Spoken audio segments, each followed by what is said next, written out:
without further ado, I'd like to introduce and reintroduce someone who's been an active participant in the coalition over the last few months and who clearly meets the definition of citizen journalist / patriot / activist / community organizer. Of course, I'm talking about my good friend Paul Roselli. He is the head, the president, if you will, of the Burrillville Land Trust, and clearly one of the primary organizers in organizing opposition to what we lovingly refer to as Invenergy. And as I would like to start out every show, we are Burrillville. Paul, welcome back to the coalition. Thanks for coming in. Thank you, Pat. So folks, if you listen to us in our prior incarnation when we were limited to only the airwaves, where this fine audiovisual presentation wasn't available, right, Tone? We're gonna, you haven't met Paul on my show before. I want to take a few minutes to sort of reintroduce Paul to the newer Go Local audience. He's appeared with Kate here at Go Local Live, but Paul, tell us about yourself, the Land Trust, and how you came to be involved in the Invenergy fight. Sure. So the Land Trust is a private land trust in the town of Burrillville, and the idea of a land trust is that we somehow acquire property. We acquire land through some type of acquisition. People donate it, we buy it, it's given to us, something happens. Wills or estate planning, something happens. And then we come up with a management plan for each one of those parcels of land based on the needs of the owner of record at the time we acquire it. Mm-hmm. And then we go about managing that land in a non-development way. In other words, it's many of us might know it as open space. We acquire and leave alone open space. And that's significant because people in Rhode Island love open space. During every election, this past one in 2016, voters in the state of Rhode Island voted overwhelmingly, over 60%. You may notice one of those bond referendums that say open space, and you see the little arrow and the tail of the arrow, and you connect the line between the two, and you wonder, where does that money go? Well, here's where it goes. It goes to organizations like the Burrillville Land Trust that get some of that money through the Rhode Island Department of Environmental Management, and we go about acquiring property as open space. Yep, we do hikes, we do mushroom gathering, we do snowshoe hiking, we do bird watching, we do walks to show the impacts of development. But for the properties that we own, we manage it in a way that pretty much leaves it alone forever. And I know forever is a long time, but we do our best to make sure that the land always stays the way we are, stays the way it is. There are 39 towns and cities in the state of Rhode Island. There are about 43 land trusts in the state of Rhode Island.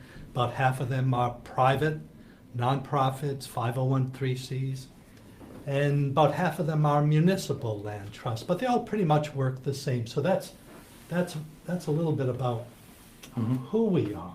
Right. For me, I grew up about 2 miles away from here. I grew up in a place called Luna Street. And at the time I grew up, there were farms in our backyard. There were open fields. There was a blacksmith down the road from where we lived, also on Luna Street. He horseshoed horses for B.A. Dario, which was known as Lincoln Park, which now is known as Twin Rivers, for horse racing. I grew up with an immigrant family, families all around, a Portuguese and Italian, and one Irish guy that we all loved, but it didn't matter. When you go back there now, you see that it's all built up. From that experience, in about 1990 something, I wanted a bigger voice. I wanted to make sure that wherever I landed next, I would find a way, make an attempt to make sure that what I grew up with tried to stay the same. All the farms are gone, all the backyard farms are gone, all the paper streets are now asphalt. All the single-family houses are pretty much double-deckers and triple-deckers. The fields are gone, the fruit trees are gone, the blacksmith is long gone. what remains is a city, a bustling city, just about 2.5 miles from where we are right now. It's called the North End of Providence now. So if you ever travel along Charles Street Branch Avenue area and you wanted to do a side trip to see where I grew up, it was, and I won't mention the house number, but it was on a place called Luna Street. And you can see what happened to that place. I landed in Burrillville around 1983. And the two of us bought a house, 5 acres of land, and had a few kids. And around 1990, like I said, I was looking for a place to make a difference. And I think I found a place. It was called the Burrillville Land Trust. They had one property then that was about 43 acres or so. Since then, we've acquired some more. We have 214 acres of land, one conservation easement in the town of Burrillville. And believe it or not, and every time I say this, I can't believe it, but since August of 2015, we have been actively engaged in fighting, and I do mean that word, fighting this monster of a fracked gas fired, oil-fired power plant that's proposed for the middle of the woods in the northwestern corner of Rhode Island. We started that activation around November of 2015. Still can't believe it. Over almost 2 years ago. We were the first to get help organize some of the folks to get ready for what then would be a series of what's called Energy Facilities Siting Board public hearings. Mm-hmm. The idea of organizing people was the people had no clue of what to do, what to write, what to say. And over the course of 3 or 4 meetings, we actually had focus groups within each one of those meetings, listening to what people were saying. We wrote testimony. We started to get organized.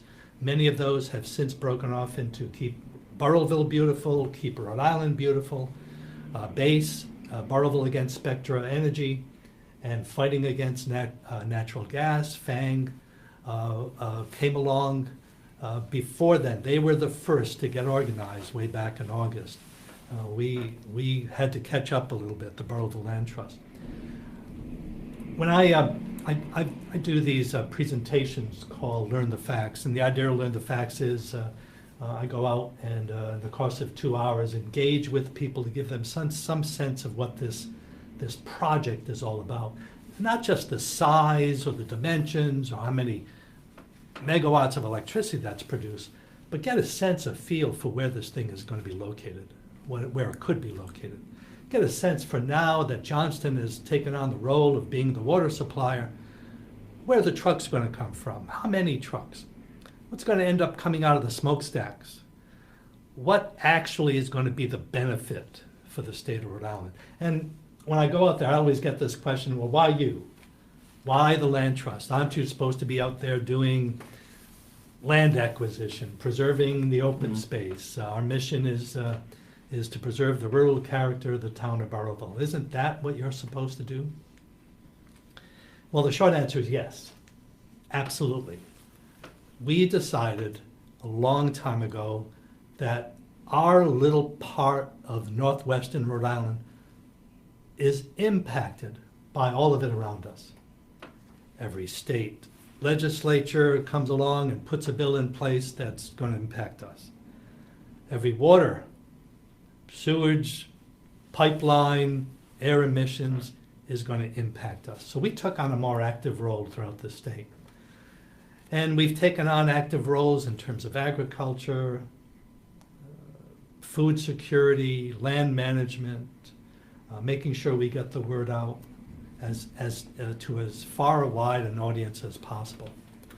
And now there's the Invenergy project, and you described it as Invenergy.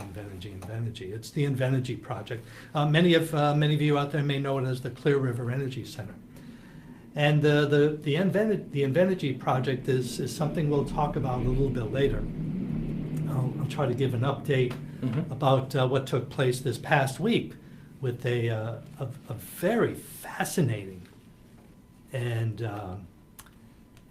interesting, but more fascinating hearing in the courtroom of Judge Silverstein that took place, I believe it was Monday of this past week. between CLF attorney, Conservation Law Foundation attorney Jerry Elmer, the town's attorney Dimitri, town solicitor Dimitri of the town of Burrillville, along with folks from both Invenergy and the town of Johnston. And we'll talk a little bit about that a little later. Now, you're also a filmmaker. That's true. So just give us a little snapshot. Oh, sure. Of what you do. Sure. So in the past 30 years, I do a lot of what they call industrials. I've also done some work on some feature-length films. I've also done some work on some museum pieces. The idea there is that I get hired as something, a producer, director, camera person, editor, something. Script writer, behind the camera, in front of the camera, something. And then we produce these shorts lasting anywhere from a few minutes, half an hour. The latest one I'm working on is close to an hour and a half. Right. Yeah, I've done that for the past 30 years, off and on, and have traveled a lot of the world, not all of it, but a lot of the world. Always looking for interesting shots or stories to go along with whatever topic I'm working on. So yeah, that's what I do. Yeah, and we love to give a snapshot because, as I mentioned in my opening to the show, really everyone involved with this effort, if you will, and it's as you point out, many facets to it. There's truly an onion issue. There is Spectra, there is Invenergy, there is land conservation, all sorts of aspects of it. Sure. To a T, almost everyone has got a life outside of this that in some cases they're trying to maintain while working this almost overwhelmingly difficult situation. Yeah, my life has been on hold for almost 2 years now. I will tell you too that I have a BS and a Bachelor of Science in Agriculture from University of Rhode Island. I have a master's degree in education, also from URI. And at the ripe old age of 60, if you're out there, you think you want to go back to school, talk to me first. Interventions are available. Yeah, that's right. But at the ripe old age of 63, I thought I'd go back to school to get another master's in global environmental studies from the great university in Rhode Island called Bryant University. And I say that in tongue in cheek, being 63, but I love every minute of it. It's been such a rewarding and eye-opening experience so far. So I'm enjoying that as well. Well, and that brings up another point. Events like this, and if you're a resident of Burrillville, Pasco, actually anywhere in northwestern Rhode Island, northeastern Connecticut, that region of central Massachusetts, an event like this is life-changing in so many respects. It occupies most of people's time, and yeah, we work, absolutely work, and we have to pay the bills. You know, we're on one schedule, but the bills are on another schedule, Right. and the bills come in a lot sooner than you think every once in a while. But yeah, after work or before work, we work on the Invenergy project, and you've had other people here before. They're literally, and through the Land Trust and a few other organizations, there are thousands of people statewide and region-wide that are involved in this process, this Invenergy project. And 99% of those individuals are opposed to it in some way, shape, or form, whether it be water, land use, the introduction of another fossil fuel plant, the emissions, whatever it is, the loss of control in the town, the seemingly ignoring the wishes of both a host community and now a statewide community with resolutions being passed in towns, about 32 or 33 towns in the state of Rhode Island, opposing the Invenergy project. So if you put all that together, there are thousands of people in the state of Rhode Island that are actively opposing this. Yeah. Now, it's really staggering. First of all, big thanks to the folks from Burrillville who were kind enough to have me as a guest at one of their fundraisers last week. It was great to meet all of you. I had a blast. The food was great, but it was nice, and at the same time, compelling to actually meet folks. In several cases, we've met a number of folks in the studios of all backgrounds. But finally, for all the people who have reached out to me in social media, email, but via phone, to finally meet folks, it's challenging in a couple ways. It's fun because, hey, people just couldn't have been kinder. But now all of a sudden, there are a number of folks in your community who have called media outlets and weighed in very frank, I'll say very mature, very poignant, very emotional terms. And to meet folks in the flesh finally it's inspiring, and at the same time it's humbling, because again, the community spirit in this, and there's two reasons I talk about this, by the way. Number one, to address the actual issue. The issue itself is life-changing for a significant part of the Rhode Island family and needs to be met head-on as aggressively as possible. At the same time, and again, to reference back to my little ditty at the beginning, it speaks to the fiber, the backbone of the residents of Rhode Island, because in an environment in which there is so much legitimate negativity, there are so many challenges economically, educationally, health-wise, spiritually in this state. I draw great inspiration and great strength in my little world from watching people in your community engage with an industrial powerhouse on a daily basis with smarts, with dignity, with strength, and with character. So if you're in the rest of the state, the question's come up a couple times. Well, what does this mean to me? Well, it means a whole hell of a lot. First of all, it proves to you that people of goodwill from a variety of political, economic, social, religious, ethnic, you name it, geographic backgrounds can come together and work together to fight a common evil. And it is, I'll use that word, that's not yours. I'll use that word. It is an evil. If that sounds judgmental, oh well. So it's inspiring as someone who's not a member of the immediate community to see this and how this type of effort, the professionalism, the maturity, can translate to just about every other challenge we face as Rhode Islanders, whether it be food security, whether it be economics, education, any one of the things. If you can tackle, a community can come together at this level and tackle these issues, then the rest of the state has no excuse whatsoever for allowing any of these other issues to be foisted on them. There's just none. And so the rest of the state needs to look at the folks from Burrillville, and again, I'll use the dignity word, just the dignity and the smarts and the strength which they've attacked this, mercilessly I might add, attack this, and draw sustenance and strength for all the other challenges that we face here in Rhode Island. I can't say enough about that. Sure, and to be clear, Pat, your words ring so true, and I'm so appreciative of you and your efforts. If this were a family member, if there was a problem in your own household, someone's sick, someone needs something, you would, as a parent, you would fight tooth and nail, hammer and thong, to make sure that whatever those issues are were, at the very least, resolved or worked on. Same thing here. This is our family.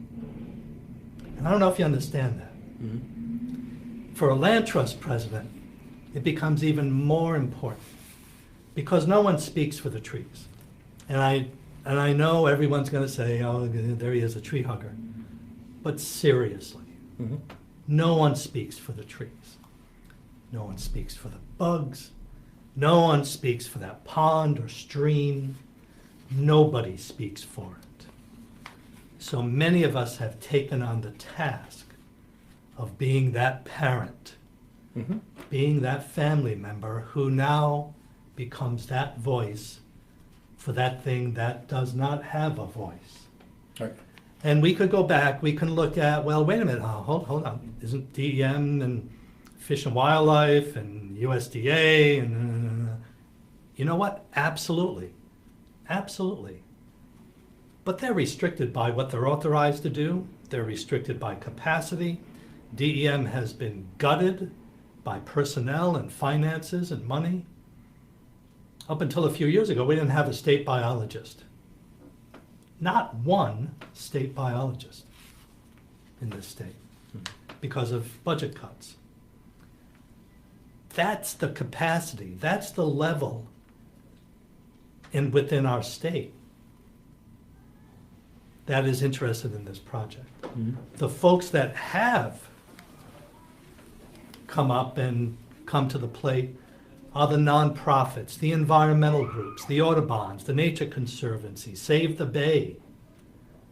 Those are the folks that have come up and said, because there is little capacity in these other organizations, we're going to step up to the plate. Every environmental group in the state of Rhode Island has opposed the power plant. I'm going to say that again because that's significant and both unprecedented. Because they look at it the same way we do.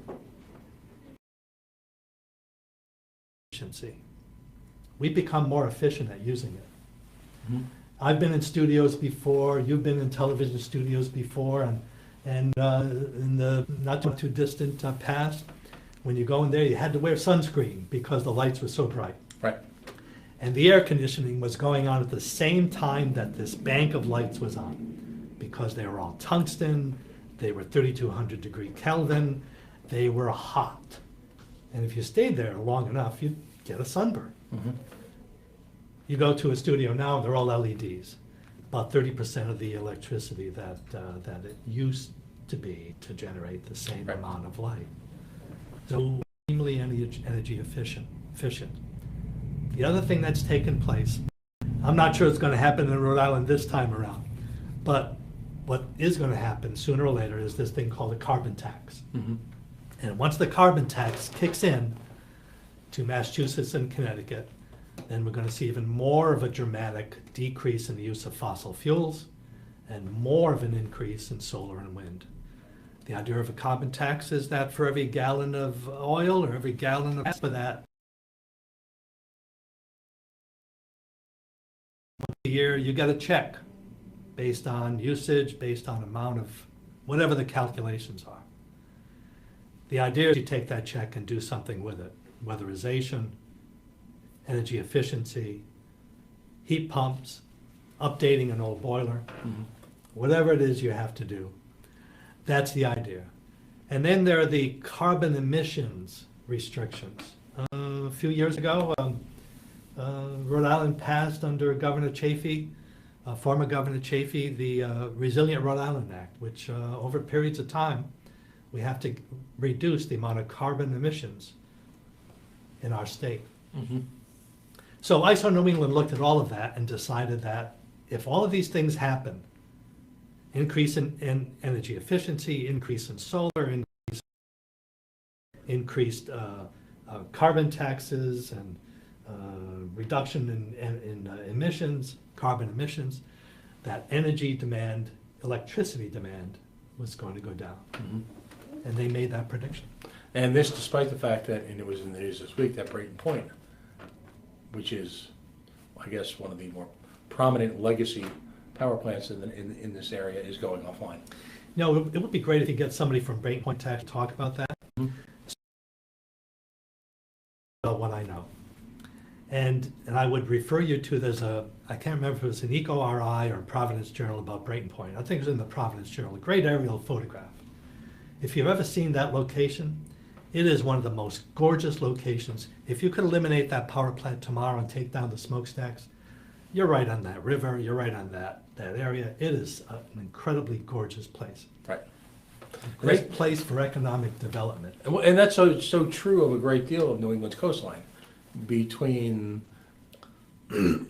industrialization, a number of reasons, so much of our coastline has been sort of just left in this sort of post-apocalyptic shambles. And I think, if you go down to Connecticut, along Long Island Sound in southern Connecticut, you'll see a lot of it, the coastline's been obscured, and you get into different parts of We've only got a few minutes left, and I want to get into another hearing that took place this past week, and that, of course, was the town of Burrillville was involved in a hearing that spoke directly to the projected potential water supply for the facility. Tell us a little bit about what happened there. Sure. So a lot of this has been is on some of the other news outlets, online and through some of the news media, so you can find out some details there. It was a court hearing with Judge Silverstein in Superior Court, in the Superior Court building in Providence. The parties involved were the Conservation Law Foundation, who brought the suit along with the town of Burrillville. There's that side of it. On the other side of it was the company Invenergy, along with the town of Johnston. The town of Johnston and Invenergy argued that both CLF and the town of Burrillville did not have, in other words, they didn't deserve to be in the courtroom arguing this case. There's no reason for them to be in the courtroom for arguing this case. They also argued that the court had no obligation to make a decision. It wasn't within the purview of the Superior Court to resolve an issue that perhaps should be through the Energy Facility Siting Board. They argued that it's a private contract between somebody who has water and someone who does not. On the other side, CLF and this town argued, and I hope I do justice to both of those. If I don't, please let me know. They said that they do have standing, that there are plaintiffs involved, and the land trust is a plaintiff, as well as myself, who's a plaintiff within the CLF. We are both members of the Conservation Law Foundation, and they acted on behalf of their members to bring this lawsuit. Mm-hmm. They also argued that it was indeed absolutely necessary and appropriate for Judge Silverstein in Superior Court to look at the regulation that created this Providence Water Supply Board in 1915 and decide whether or not this particular law applied, or this particular regulation that was under the Providence Water Supply Board actually applied to this transaction between the town of Johnston and the company Invenergy. So, and to be fair to both argued their cases really well. I thought their information was fair and seemed to be appropriate for both parties. Where it started to get, where the waters started to part, and it was interesting to see just that. But it was at the point where, and Mr. Attorney Connolly, if you're watching, I apologize for how I'm going to mess this up, but here's what he said. He said, he looked right at Judge Silverstein and said, you know, the town of Johnston doesn't care. Right. We don't care who we sell our water to. We have a spigot, Yeah. we turn it on, paraphrasing. We turn it on, someone comes over, we fill up a tank, and off they go. They write us a check, we're done. That's what he said. Right. At that point, there was no good guys over here, no, these were the bad guys. I'm sorry to say it, but both Invenergy and the town of Johnston, I think, lost a lot of people's respect, a lot of people's fair play, where they would look at this and say, well, maybe it is a transaction, maybe we should look at just the transaction, maybe we should try to convince Johnston this is not such a good deal after all. Mm-hmm. But when Attorney Connolly, who's the town solicitor for the town of Johnston, stood up and said, Judge, we don't care where the water goes. That was it. That was the end. That was it for a lot of people. And I think that the people in Burrillville, as well as any municipality, any municipal supply who supplies water, listened to that and said, whoa, wait a minute. That's not us, is it? We do care, don't we? Yeah. Yeah, that was very. I was watching you live tweet it, and I was driving when that one came across, and yeah, I almost ended up in the ditch. So the end result was, and I think it was appropriate for Judge Silverstein to delay, to not make a decision at that point. It can be considered a very complicated issue. There are many both in the town and through the Conservation Law Foundation, who feel that it's a very simple issue. Does the 1950 law that created the Providence Water Supply Board and has this phrase in it that says water sold to municipalities can only use it for drinking, bathing, and other municipal purposes. Does that apply? Does that make sense? Is it appropriate for what's happening between Johnston and Invenergy? Right, and clearly, someone like myself, who is not an expert, but literally tries to play one on the radio, always looks, in a sense, to legislative intent, and to, when looking at a law that might be generational, and to me, that it's remarkably obvious what the legislative intent was behind craft law. Laws don't happen in isolation. They don't magically, clone them or create themselves. They're crafted with a great deal of thought, and I think people of goodwill, potentially in conjunction with the town solicitor in Johnston's remarks, just leave it at that, look at that and find it stunning. And what's even more stunning is in 2014, Representative Connolly was instrumental in getting the Resilient Rhode Island Act before the governor to sign. There have been a number of situations in the past where issues similar to this have arisen, and clearly the courts seem to have always sided on the original intent of the legislation.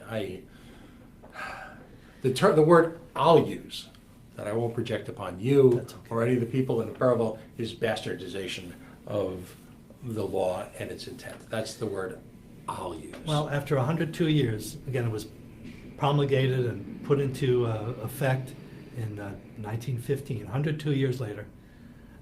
That's the law that every municipality looks to in order to decide how to deal with their water supplies. Right. That's what they look to. Because, ultimately, let's take an extreme. The Nestle Corporation has been involved in litigation worldwide because it has struck these sort of these deals, these backroom deals with municipalities, and that cute little bottle of water in allegedly recycled plastic that you buy at the supermarket is often taken from municipalities who have struck terrible deals, and for any one of a number of reasons. So again, I don't want to be one of your negative nabob naysayers. Nattering nabob of negativity. So how do we come up with a solution? Well, there are a couple of solutions Mhm. to the Invenergy project, and if you read the report by the Mhm. by the Killingly folks, the Connecticut Siting Board, you'll find lots of resolutions. You'll find lots of solutions. Water supply, emissions. If the Invenergy or the Killingly plant folks actually were able to put those into place, it would cost them a bunch of money.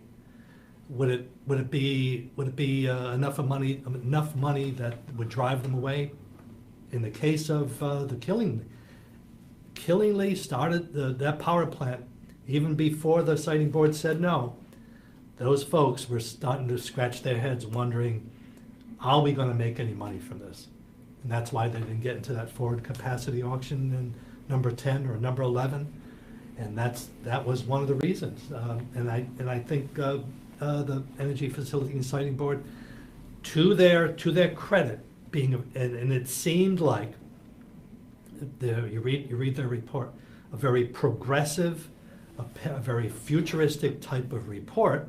Even within their facts of finding, they decided to say no.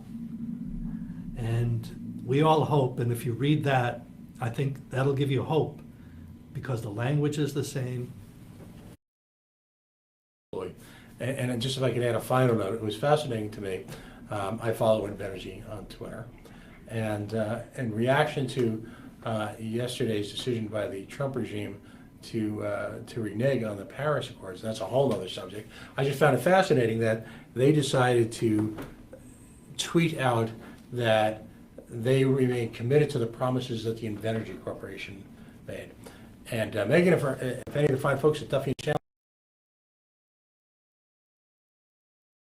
also made a similar commitment to folks in the Burrillville community that if they were in fact met with opposition, that they would in fact decide to walk away from the project.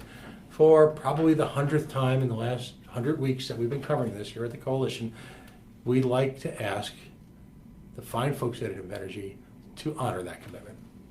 Fair statement? No, but We'll never agree on everything. no, I want systematic change. And systematic change comes from a mindset that wouldn't allow this in the first place. That's the mindset I Right. want. So in a sense, I'll draw a sports analogy. You want to play the best team and win so that in effect it is established that both the methodology and the reasons for rejecting it are for Invenergy are fully evaluated and fully met, so that in the very real sense, nothing like this can ever be foisted upon an unwilling population ever again. Again, and that's right. Fair enough. We agree on that. Folks, we ran a little long, but I think it was worth every minute of it. This will be posted this weekend on the coalitionradio.us website. My good friend Paul Roselli, he is the president of the Burrillville Land Trust, one of the active participants in the family of Burrillville organizations that are actively engaged in the hand-to-hand political combat necessary to defeat, as we call it, Invenergy. I know there's one other thing we can all agree on. We are Burrillville. We are Burrillville. Thanks very much. Thanks, Pat. Folks, we're going to take a very quick break right now. Joining me in the next segment will be our Gina Raimondo Political Hall of Shame winner, week 3. Folks, if you're just tuning in, God forbid you've just missed an hour and a half of great conversation about an issue that really resonates with the mission of the Coalition. That is in-depth analysis, conversation on a friendly basis around real issues affecting real Rhode Islanders. This is the Coalition, outrage porn-free, civilly disobedient media, broadcasting live at the Go Local Live Broadcast Center at 90 Wade Bossett Street on the Worldwide Coalition Media Network. We're going to take just literally a couple minute break. Stay tuned. We'll be right back.